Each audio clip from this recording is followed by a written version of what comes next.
Hey everyone, thank you so much for joining me today. My name is Laura Train Mama. Today we are having a look at this story from the Thomas and Friends collection. It's Oliver. This story is about Oliver, a great Western engine. His owner didn't want him anymore and sent Oliver to be turned into scrap. Then, one night, another engine helped Oliver escape. One day, Edward and Douglas were talking. They had heard that steam engines were being replaced by new diesel engines. "Steamies are being sent for scrap," said Edward. Douglas's wheels wobbled. "I'm glad we work for the Fat Controller," he said. "There will always be steam engines on his railway." That night, Douglas was taking the midnight goods train far across the island to where the diesels worked. Suddenly he heard a hiss. "Who's there?" asked Douglas. "I'm Oliver," a voice whispered, "and this is my coach and brake van, Isabel and Toad. Are you one of the Fat Controller's engines?" "Yes," Douglas smiled proudly. "Phew," said the voice. Douglas peeped round a truck and saw a little Western engine.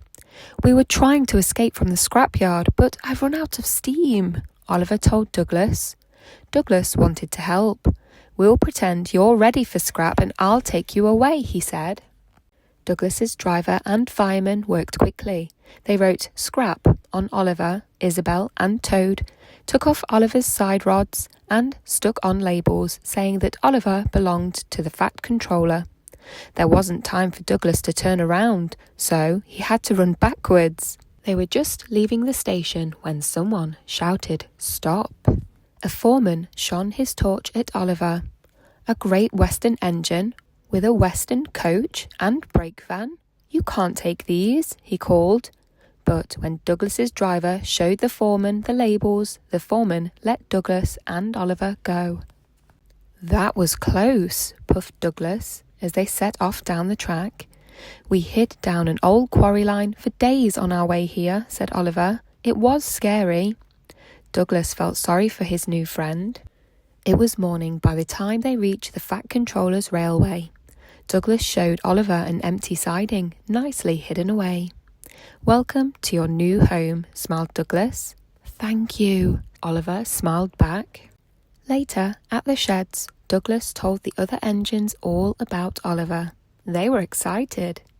"You must tell the Fat Controller, Douglas," Gordon wheezed. "Here I am," said a voice. "Tell me what?" It was the Fat Controller. The engines went quiet. "Excuse me, sir," said Duck at last, "but we need another steam engine, don't we?"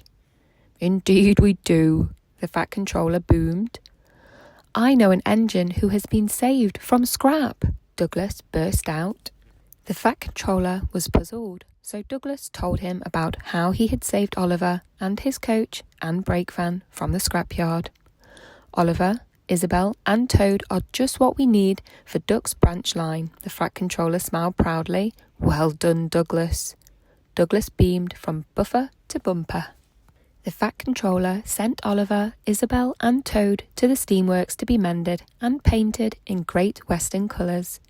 Now they puff happily up and down Duck's branch line. Oliver often thinks about the time Douglas came to the rescue and what a lucky escape they had. He is glad to be a really useful engine again. That brings us to the end of the story of Oliver. You may choose to pause the video now to learn more about Oliver over on the left-hand side and have a look at Oliver's challenge to you over on the right. If you enjoyed listening along today, please don't forget to like the video and check back tomorrow where we will be looking at more Thomas adventures. Have a great day.